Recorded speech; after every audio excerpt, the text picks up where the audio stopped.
이사야 44장 1절에서 5절 말씀입니다. 나의 종 야곱, 내가 택한 이스라엘아, 이제 들으라.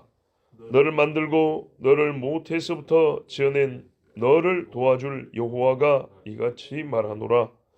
나의 종 야곱, 내가 택한 여수루나 두려워하지 말라.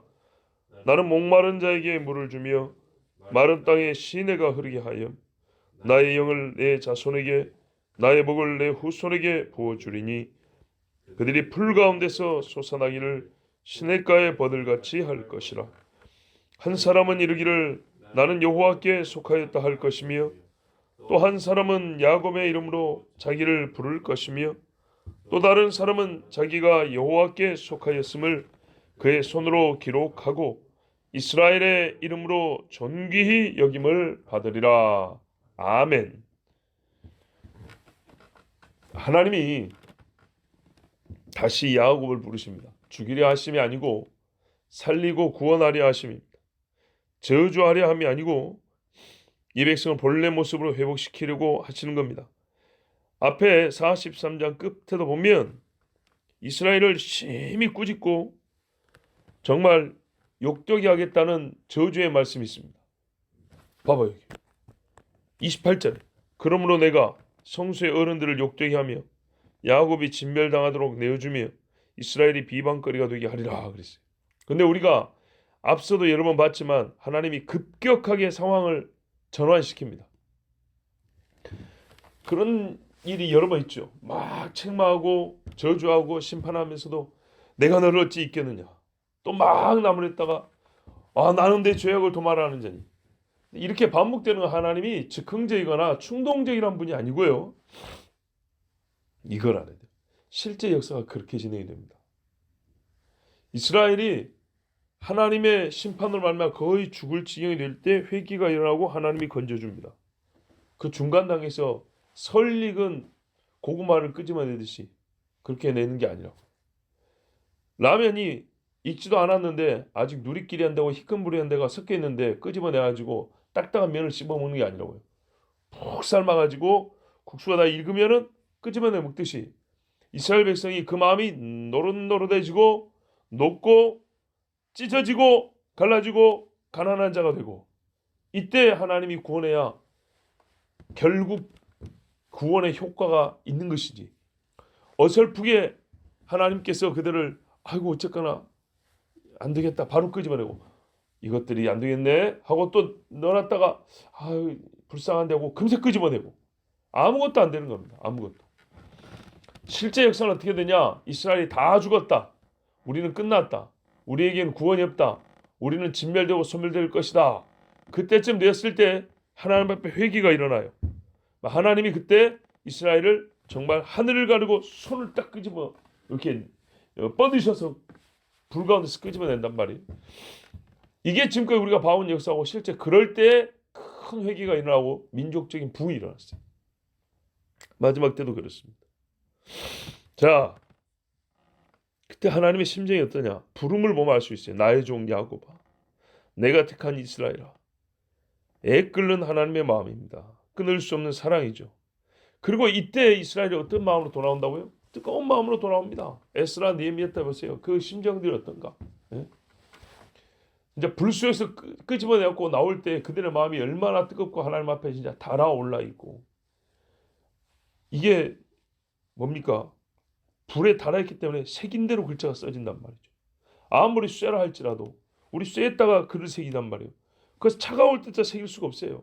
그러나 막 갈아야 돼요. 그라인더로 갈아야 되고 막 세게파요. 근데 새빨갛게 달궈져 있을 때는 예? 쫙쫙 끄면은 글이 새긴단 말이죠. 야곱은 하나님이 천하에서 주님이 하시고자 하는 일을 위하여 부름받은 자들입니다. 그들을 하나님 뭐라 부르냐면 이 해끓는 심정을 부를 때 나의 종 야곱이라고 그랬어요. 내가 너에게 주인 노릇하고 너는 나에게 종살이하라는 뜻이 아니에요. 종이 왕의 종이면 굉장히 권위가 있죠. 왕의 신하. 저 동네 지주의 종이면요. 맨날 농사 하나 짓겠죠. 그런데 고관의 종일수록 희한하게 그 주인의 버금가게 종의 지위도 점점 높아집니다. 하나님이 12지파가 태어나고 또 이 12지파 후에 이스라엘을 위하여 애굽을 치고 약속의 땅을 야곱이 있음으로 주실 수 있게 됐어요. 누군가에게 줘야 되는데 야곱의 있음으로 야곱에게 주게 됐어요. 그리고 야곱이 하나님의 언약, 이 죄인들이 주신 언약의 전달자가 되었어요. 자, 이것들은 다 하나님 앞에 야곱이 받은 거예요. 받은 거지만 방향을 좀 돌아보면 하나님께서 지금 야곱을 쓰시는 측면을 말하는 거예요. 다 야곱이 받은 거지만 하나님 이때 하고 싶었던 일이에요. 하고 싶었던 일인데 야곱이라는 존재가 없었으면 할 수가 없었던 일이에요. 그래서 하나님이 이 일을 하시는 측면에서 보면 야곱이 종으로 있었기 때문에 종으로 야곱이 불려졌기 때문에 일을 할 수가 있었어요. 야곱이었으면 하나님 아무것도 못하 그런 말이 아니에요. 하나님 스스로 작정일 누군가를 통해하기로 작정을 하셨는데 그를 야곱으로 정했다는 얘기입니다. 그러면 하나님이 이 종을 버리냐? 종을 안 버립니다. 본래 종이기 때문에요. 여러분, 종의 정체성은 뭐냐면 종이 주인을 바꾸는 게 아니고 주인이 종을 바꾸는 겁니다. 주인이 종을 안 바꾸면 종에게는 끝없이 같은 주인입니다. 그냥 주인이 바뀔 수가 없습니다. 주인이 안 바뀐다는 말은 사명도 안 바뀐다는 얘기죠. 사명을 주인이 주니까 종의 신분이나 그 주인이 높음에 따른 종의 그 지위의 높음도 안 바뀝니다. 하나님의 종은 하나님이 안 바뀐 이상 그 종도 안 바뀌고 하나님의 영광을 잃지 않는 이상 그 종도 영광을 잃지 않습니다. 그 나중에 천국 가면 말입니다. 그 보좌에 같이 앉아있는 사람들 다 주의 종들입니다. 종들. 또 영광의 지위, 나의 택한 이스라엘이라는 말에서도 알 수가 있죠. 우리 하나님이 누굴 보고 택한 자라고 부릅니까? 택한 자. 세상의 말입니다. 왕자가 시녀를 택해서 왕비로만 삼아도 대단한 택정이죠. 예. 그 택함을 얼마나 정말 놀랍게 여기고 큰 은혜로 여깁니까? 하나님이 죄인 중에 택한 자는 이스라엘 전에도 없고 이스라엘 후에도 없습니다. 한민족을 하나님이 택했습니까? 저기 프랑스 사람, 앵글리칸, 영국 사람 이런 사람들 택했습니까? 구스인을 택했나요? 전혀 아닙니다. 이스라엘을 택했습니다. 다른 하나님이 없는 것처럼 다른 민족도 없습니다. 다른 신이 없는 것처럼 다른 혈통도 없습니다. 얼마나 큰 복을 받았습니까? 그래서 생각해 봅니다.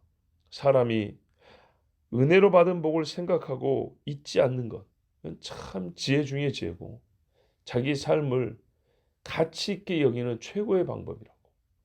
내가 받은 은혜를 생각한다면 내 삶이 얼마나 복된가, 이걸 허투루 살 수 없는 거죠. 그뿐이 아니죠. 하나님이 이렇게 또 불러요.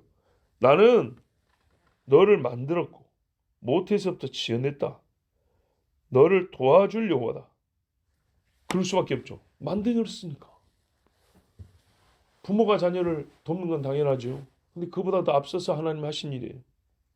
야곱이라는 사람이 태어난 다음부터 하나님이 제가 괜찮겠다고 부른 게 아니란 얘기예요. 이스라엘이라는 이름이 있고 난 다음에 다른 민족보다 이 민족이 괜찮은데 내가 죄를 써야겠다 이렇게 했다는 게 아닌 거예요. 이삭과 리브가가 아이를 가지기도 전에 하나님이 야곱을 정했어요. 그리고 임신하고 두 쌍둥이가 있는데 작은 자가 형보다 큰 자가 된다 그랬어요. 하나님이 야곱이라는 존재가 있기 전에 그를 부르셨어요. 그리고 야곱이 존재하게 하셨어요. 야곱의 맨 처음에 하나님이 그때 함께 하셨어요. 야곱이 존재하게 하셨고 이스라엘의 이름을 주신 분이 하나님이에요. 즉 하나님으로부터 이스라엘이 난 거지. 이스라엘이 있고 난 다음에 하나님이 나의 택한 자, 요 정도 돼야 나의 참모가 될 수 있지 이렇게 부른 게 아니었어요.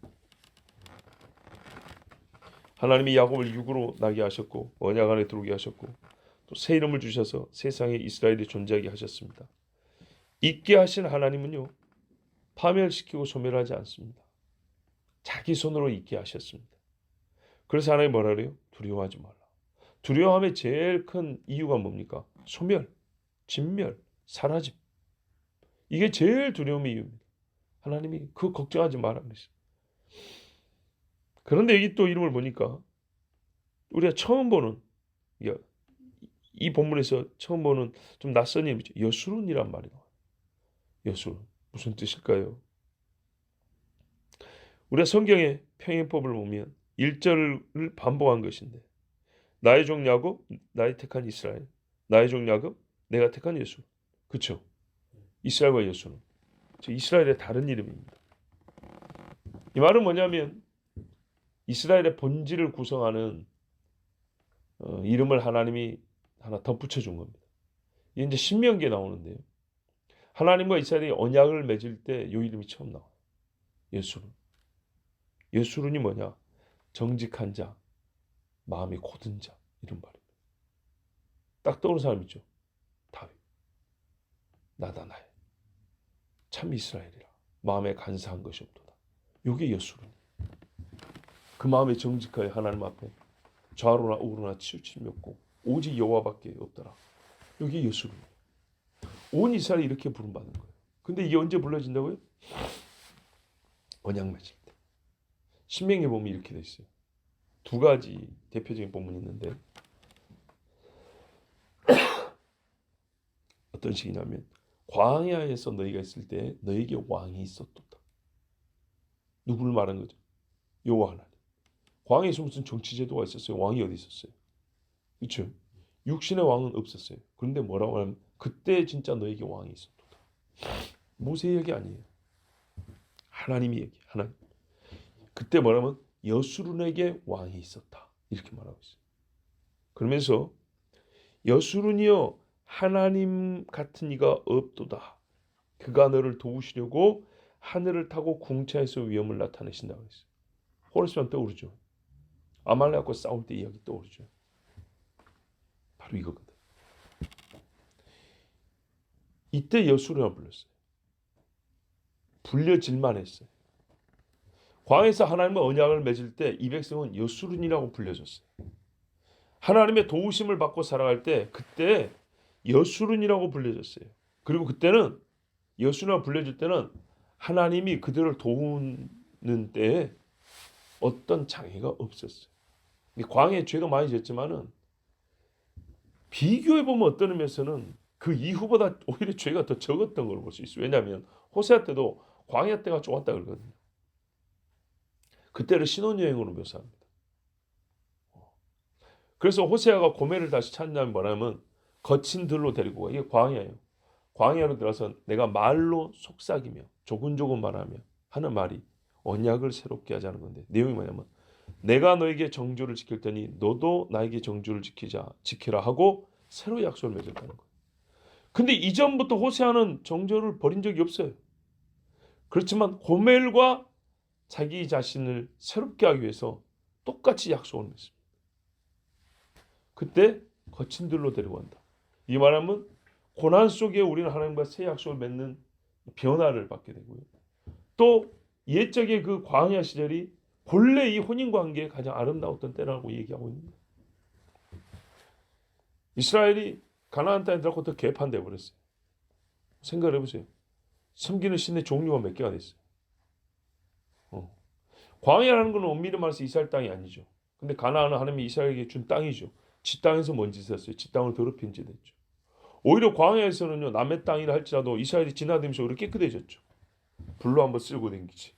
예? 물로 쓸고 다니지. 하나님 앞에 제사하지. 언약궤가 막 다니죠. 이스라엘 같은 언약궤를 땅바닥에 내팽개쳐갖고 어디 있는지도 몰라가지고 다윗이 나중에 찾아내서 언약궤 들어오니까 막 그냥 잔치하고 안 그랬습니까? 그래서 광야 자체로 보면 죄를 많이 졌지만 비교를 해보면 광야가 신혼생활이었어요. 그렇게 성경을 말해. 그러니까 그때 너희가 여수론으로 불러졌다는 거예요. 근데 또 뭐라 그러냐면 여수론아 네가 기름짐에 발로 찼다. 이게 신명기 32장인데 예언의 그 말씀입니다. 나중에 너희가 신명기 32장은 제가 진짜 우리 교회 와가지고 얼마 안 됐을 때 세우셨어요. 이스라엘의 최초의 국가, 우리 애국가처럼 국가, 그 나라의 노래라고. 32장. 모세가 거의 설교를 마친 다음에 노래를 읊어요. 그 32장의 내용인데 어두워요 사실. 그래서 제가 그때도 말씀드릴 때 어떻게 이 나라의 노래를 처음 부르면서 이렇게 어두운 내용을 부를 수가 있냐? 그건 왜냐하면 하나님이 주신 이 복된 땅에 들어가서 할 장래 일을 봤기 때문입니다. 그 내용 중에 뭐냐면 뭐가 나오냐면 여수는 네가 기름지니까 하나님의 언약을 발로 찼다 이렇게 나옵니다. 여수는 어떻게 돼요? 정직하고 고든 자가 되어야 되는데 하나님의 언약을 발로 차니 어떻게 됐어요? 이방 민족보다 더 험하게 되는 거죠. 자, 여기서 이제 여수론이 나옵니다. 여수론. 그러면 지금 뭐예요?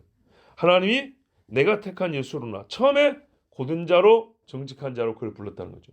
율법으로 내가 너희에게 선포하고 너희를 다스릴 때 너희가 그 법 안에 있을 때는 뭐였다고요? 여수론이었다는 거예요. 근데 이 말씀은 곧 다시 여수론으로 회복했다는 거예요. 왜? 처음부터 내가 여수론으로 택했기 때문에, 여수론이라는 이름으로 택했기 때문에, 너를 택할 때 너는 여수론이라 이렇게 불렀기 때문에 변질되고 타락한 자들을 다시 세워서 나는 여수론으로 세우겠다 이런 말인 거예요.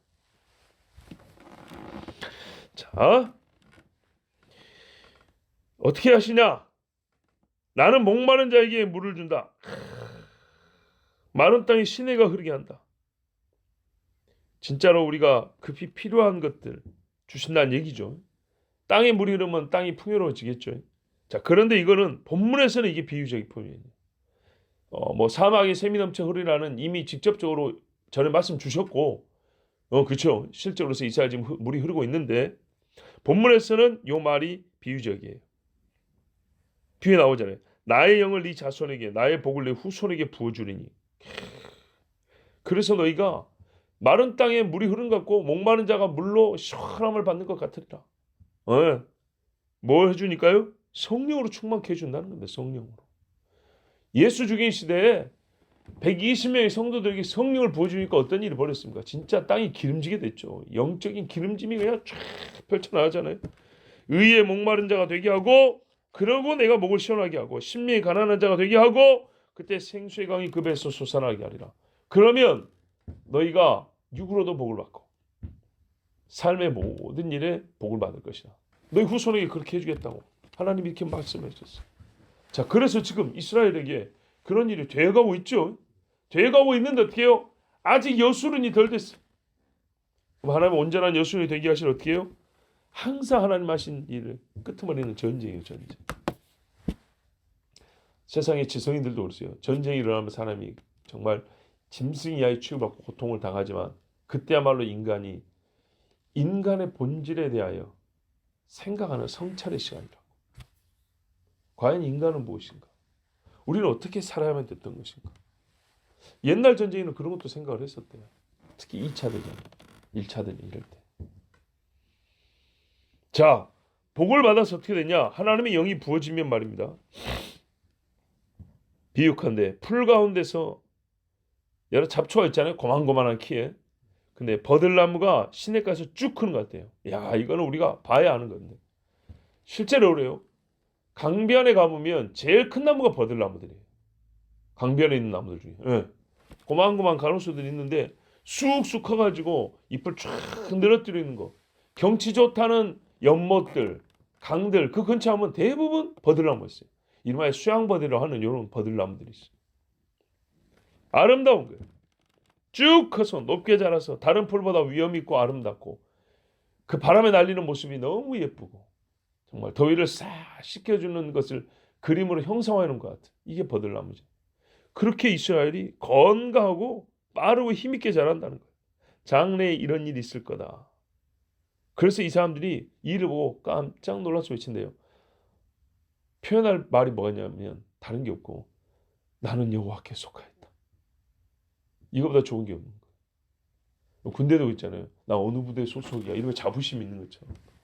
이제 그때가 되면 이스라엘이 정말 나는 여호와께 속하였다는 것을 이전에는 내팽개치더니 나는 여호와께 속하였다고 막 서로 고백을 한다는 거.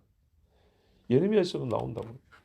그때는 서로 하나님을 알라고 가르칠 필요가 없고 외칠 필요가 없다. 다 알고 있으니까. 누가 누구에게 말한다는 게 이상한 날이 온다고. 여기도 그런 거예요. 내가 여호와께 속하였다고 전부 다 고백하는데 너 정신 차려 이렇게 말할 필요가 없는 거야.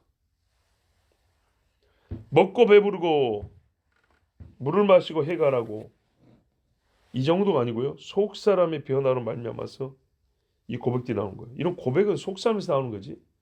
배부르면 잘 먹었다 그러고 마는 거예요. 얼마만입니까? 나는 여호와께 속했다. 나는 여호와의 것이다.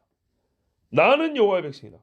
자기를 하나님의 소유물로 하나님의 주권 안에 스스로 집어넣는 이런 말을 얼마만입니까? 더 이상 야곱이라는 이름이 숨겨야 할 이름이 되지 않습니다. 죽임 당할까서 두려워서 숨기고 계명하고 그런 날은 이제 끝납니다. 옛날에 나치 때도 이름을 많이 바꿨어요. 이스라엘 이름 딱 들으면 알거든요. 본명을 들으면. 그런데 독일식으로 바꾼다든지 다른 나라식으로 이렇게 바꾸는 거예요. 감격하고 기쁘고 절대 잊어서는 안 되기 때문에 제 손으로 어떻게 한다고요? 나는 여호와께 속했다고 기록을 한대요. 우리가 살면서 사인할 일이 많죠. 서명하세요. 이름 적으세요. 그럴 일이 많은데 하나님과 언약 맺은 일 요것만큼 제 손으로 기록하고 싶은 일이 없는 거예요. 어떤 계약보다도 내가 당사자라는 걸 직접 표시하는 거. 다른 데는 그러잖아요. 네가 와서 대신 사인하고 와. 이런 경우도 있어요. 절대 이거는 그렇게 되는 게 아니에요. 내가 직접 쓰겠다. 나는 이 언약 안에 있지 절대 배제된 자가 아니다는 걸 표로 남기기 위해서 이름을 쓰는 그런 날이 온다는 거예요. 그래서 이 사람들은 다 이스라엘의 이름으로 종기 여김을 받습니다. 출애굽 때 이스라엘은 종기를 받았어요. 하만이 이스라엘 유다인 죽이려 한 계획이 실패한 다음에는 유다인이 종기 여김을 받다 했어요. 모르드게가 종기 여김을 받고 많은 사람이 유다인이 되었어요. 다윗과 솔로몬 때 영화 이스라엘 국민이라는 게 얼마나 자랑스러웠을까. 이스라엘이 영광이 될 것입니다. 여기서 한 가지 다른 번역이 있는데 뭐라 하냐면 이스라엘의 이름으로 종기 여김을 받으리라가 이스라엘의 이름으로 자기의 성을 붙이리라. 이런 번역이 있어요. 오, 성을 이스라엘로 한다는 거예요. 그럼 분명히 이 사람 족보가 나오죠. 그렇죠? 와, 성을 보면 족보가 나와요. 영어 성 중에 우리가 자는 뭐 성이라고 해야 되나 이름이라고 해야 되나 뭐 클라크라는 이름도 있어요. 고든 클락. 네. 클락이 뭐냐면 이 사무직 직원들 이런 사람들을 클락이라고 그래요. 그다음에 무슨 스미스 나오잖아요. 스미스는 제가 알기로는 뭐냐면 기술자들이에요. 시계 만들고 막 이런 거 있죠. 아주 정밀기의 기술자. 무슨 말이에요? 이 사람 성을 보면 조상들이 뭔 일을 했는지 알 수 있는 거예요. 재밌죠? 그런 것처럼 여기 이스라엘의 이름으로 자기 성을 붙인대요. 실제로 이름에 보세요. 아브라함 붙은 사람들 많죠. 서양 사람들 특히 야곱 붙은 사람, 피터, 베드로 붙은 사람, 마리아 붙은 사람, 라헬 붙은 사람 겁나게 많아요. 이름들이. 한국은 없습니까? 뭐 아론이 있지. 예, 미리암 있지. 하임이 있지. 한자 성경식이라는 거죠. 뭐 요한이 있지. 모세 있지. 엄청 많아요. 그죠? 예, 이거는 우리 이제 이방인 개념이지만 이스라엘 본인들이 자기가 이스라엘이라는 거를 성을 아예 이스라엘로 삼아가지고 그렇게 부른다는 거. 유대인 중에 그런 사람들 들어있어요. 이것이 이스라엘을 나타내는, 그러니까 내가 이스라엘 사람이라는 걸 나타내는 가장 강력한 표가 아닐까요? 아예 성을 이스라엘로 해버린다. 너 출신이 어디냐? 네 족보가 어떻게 되냐? 나 이스라엘이요. 성이 이스라엘, 성이. 여호와께 속하였다는 것, 야곱으로 불려진다는 표시로서 최고의 기록 방법이 자기 이름을 이스라엘로 하는 거 아니겠습니까? 만약에 한국 사람이 어떤 사람이 이름을 예수라고 한다 하십시다. 그럼 그거보다 더 이 사람 예수쟁이라는 걸 나타내는 더 좋은 방법이 어디 있을까요? 물론 이스라엘이라고 이름을 붙인 사람이 부모가 붙여놓으니까 본인들은 이스라엘이라는 정체성을 갖고 있는지 또는 오늘 본문에 성취라는 것을 아는지 모르는지 우리가 그걸 다 파악할 수는 없지만 적어도 일어난 현실로 사실로 볼 때는 하나님의 말씀이 지금 어떻게 해요? 성취된 것이죠. 더 되고 있고 이방에 살던 유대인들이 그 나라 이름을 갖고 있다가 유대 땅으로 돌아온 다음에는 히브리식 이름을 갖추지 않겠어요? 자, 이렇게 하나님의 말씀이 지금 이스라엘 땅에 우리가 이전에 본 말씀들까지 종합해 보면 정말 많이 성취되었다는 걸 알 수 있습니다. 그 백성이 일어난 일, 그 땅이 일어난 일, 여러 가지 전쟁, 지금도 일어나고 있는 일들을 보면 알 수 있어요. 그리고 아직 남은 게 있다는 것도 알고 있어요. 자, 이제 이 말씀으로 우리를 좀 한번 볼까요? 먼저 이제 우리를 보고 싶은 건 제가 이 5절인데 경고하며 또 권고하고 싶은 말이 있어요. 첫 번째 경고인데요. 절대 자기 입으로 스스로 하나님의 언약 밖에 있다는 화풀이식의 말이나 체념의 표현을 쓰면 안 돼요.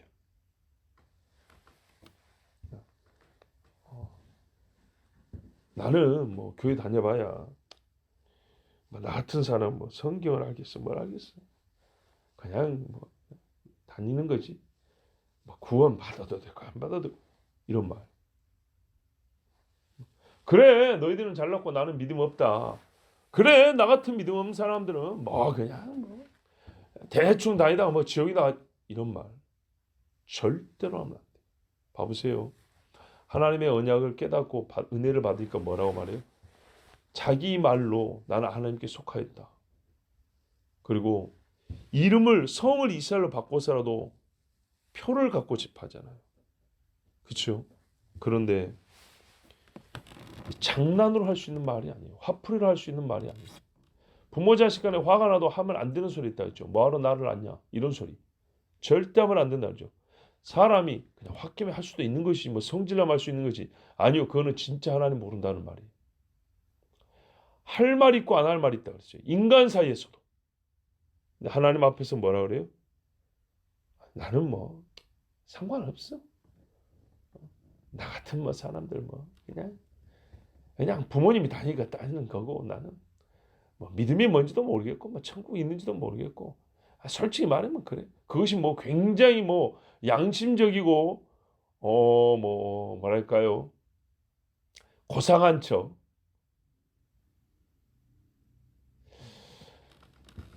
이거는 위험한 말이에요. 너무너무 위험한 말이에요. 자기 믿음 없다는 걸 우리가 예수 믿으면 입으로 신한다는데 그거 거꾸로 말한 거니까 분명히 하나님 앞에 책임을 져야 돼. 네 말이 내 귀에 들리는 대로 한다 했어요. 아이 그러면 거인들을 보지 않게 하고 그냥 바로 치게 하시든지 괜히 거인들을 보여준 다음에 그럼 겁이 나지 않나요? 그래서 한 말이 우리는 그들의 밥이라고 그랬어? 하나님 그랬죠. 너희가 분명히 밥이라고 그랬다. 너희는 못 들어가. 근데 인간적으로 생각해 보세요. 3m, 4m짜리가 앞에 서 있는데 그거 싸울 엄두가 나겠냐고. 그럼 하나님 앞에 할 말 있잖아요. 차라리 안 보여주고 그냥 치러 가면은 눈 감고 하면 무서운 줄도 모르지.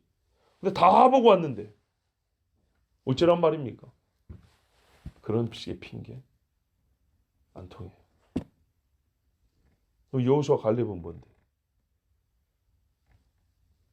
진실로 본인의 믿음 없음과 또 감정이 격하면 무슨 말이든 다 해버릴 수 있는 이런 사람이 되면 안 돼. 두 번째, 이름을 붙인다. 그리고 거룩함을 더하고 약속의 의미를 새기는 일은 지혜로운 일이에요. 그러니까 내 주변에 약속을 기록하고 새기고 또 이름을 그런 약속의 의미를 담아서 짓는 것은 이게 무슨 절대적인 보호장치가 되는 건 아니지만 사람을 하여금 기억하게 하고 성찰하게 하고 신중하게 하는 일을 하기 때문에 좋은 거예요. 예를 들어 봅시다. 이름이 베드로예요. 어딜 가나 베드로 보일 거 아니에요. 친구들끼리 술 먹고 왔네. 야 베드로. 베드로도 술 마시냐? 그러면 어떻게 해요? 다른 애들보다 그 이름에서 벌써 뜨끔하겠죠. 이런 거죠. 적어도 말입니다. 예수 믿는 사람이 십자가를 걸고 다니는 게. 저 같은 경우도 청년 때부터 그러는 왜 그러냐? 적어도 여기 있으면 사람들 앞에서 부끄러운 일을 할 수가 없어. 자기가 약하기 때문에. 왜 문 임방과 설주에 성경을 써놓으랍니까? 자주 볼 수 있도록. 세 번째요. 우리가 생각을 할 때 시작을 돌아보는 일을 자주 하기를 바라요. 예. 우리가 어떤 사건을 겪은 다음에 뭐라면 특히 안 좋은 일을 겪은 다음에는 우리가 다음을 생각하자. 장래만 생각하자. 미래를 생각하자. 뭐 이런 말들이 인생을 잘 살게 하는 구호처럼 많이 쓰이는데 그렇지 않아요. 오늘 하나님 뭐라 그래요? 이스라엘을 새롭게 즉 장래를 위하여 하시는 말씀이 처음에 자신이 이스라엘을 위하여 하신 일을 이스라엘로 다시 알게 합니다. 내가 너를 처음에 어떻게 한지 아냐? 너를 만들었다. 너를 불렀다. 너를 택하였다. 이게 지금 지나간 이스라엘을 좋게 하려는 거예요. 지나가 버린 거예요. 그거는. 지금부터 이스라엘을 좋게 하시려고 옛날을 하나님 말씀하신 거예요. 우리 하나님 말씀을 잘 안 배우는 게 문제예요. 소위 개구리와 올챙이적 시절 생각했는데 그 정도 얘기하니 그건 겸손하는 얘기지. 그보다 훨씬 큰 이야기예요. 언약 밖에 있는 삶과 언약 안에 있는 삶의 차이예요. 이거는. 하나님 말씀이 전부 다 뭡니까? 내가 너한테 먹을 거 좀 더 줬다. 내가 100만 원치 빵 사줬는데 너는 왜 10만 원치밖에 기억 못하냐. 그런 이야기인가요? 그거 아니에요. 너 왜 지금 여수론이 아니냐는 얘기. 내가 너 여수론을 세웠는데. 그 처음을 얘기해 주는 겁니다. 이 정도 되면 말입니다. 사실은 잊어버리는 게 기적이에요. 있는 게 기억, 잊어버리는 게. 정말 무시할 수 없는, 이렇게 무시한다는 거, 하나님의 은혜를 무시하는 게 불가능한 일이에요. 그런데도 말입니다. 죄인들은 그렇게 한다니까요. 그래서 하나님이 행해 주신 일, 과거의 일을, 즉 하나님이 처음에 나를 부르시고 여기까지 인도하신 지나온 삶을 돌아보는 이 성찰의 삶은 우리에게 참 유익한 지혜를 갖게 하고 다음을 낫게 하는 그런 길이 됩니다. 그리고 아까 이미 말씀드렸지만 할 수 있다면 기록하는 것이 좋습니다. 여호수아 24장에도 보면 여호수아가 이스라엘 백성과 다시 언약을 맺고 본인의 사역을 이제 마무리하면서 오늘 하나님과 약속한 걸 기록하여 남겼다고 되어 있어요. 기록하고 율법책에 기록하고 큰 돌을 가져다가 여호와의 성소에 되는 상수람에 세웠다. 이 돌이 증거다. 이런 식으로 해서 증거를 세우고 표를 세우는 이스라엘 백성은 뭐 많이 나온단 말이에요. 이거는 참 지혜로운 거예요. 소위 우리가 그런 데를 또 성지순례한다고 찾아가지 않습니다. 느헤미야 때도 그랬어요. 죄 짓고 팔려갔다가 다시 돌아온 다음에 우리가 하나님 앞에 율법을 지켰습니다 하고 막 울면서 회개한 다음에 뭐라 하냐? 느헤미야 9장 38절에 우리가 이 모든 일로 말미암아 이제 견고한 언약을 세워 기록하고 우리의 방백들과 레위 사람들과 제사장들이 다 임봉하나이다 하였느니라. 다 서명하고 도장 찍었다 이 말. 이게 하나님의 사람들이 언약 안에 머물게 하여 한 지혜로운 방식들이었어요. 배우는 것이 좋습니다. 어디서나 다윗의 예배를 배우듯이 우리가 하나님의 언약에서 희미해지고 멀어졌다 싶을 때는 오늘 이 말씀대로 이게 하나님이 명하신 일이고 이스라엘이 순종했던 길이니까 배우는 것이 참으로 유익합니다. 기도하겠습니다. 하나님 아버지 감사합니다. 월요일 아침 해도 뜨기 전에 공기가 따뜻해지기도 전에 하나님의 백성들이 또 주님 앞에 나왔습니다. 오늘 이 아침에는 거룩한 남자들이 주님 앞에 나와 기도하고 이스라엘 곧 하나님이 주신 자기만의 성을 가진 백성들이 나와서 내 성이 이스라엘이 되기를 간구하며 주의 말씀을 들었습니다. 아버지 하나님, 정말로 우리 중에 하나님 주신 은혜를 경홀히 여기는 자가 하나도 없게 하시옵고 또는 언제라도 하나님이 나를 처음 부르실 때 그 이름으로 다시 불러주시기를 간구하는 죄인들이 일어나는 교회가 되게 하여 주셨고 또한 주께서 나를 이스라엘이라 예수라 부르실 때 우리는 혈통으로는 이스라엘 아니지만 주여 접붙임 받은 이스라엘로서 이렇게 불러주실 때 절대로 이 부름을 외면하지 말고 감사하며 또한 내 삶에 기록하기까지 만약에 참여하는 주의 종들이 되게 하여 주시옵소서.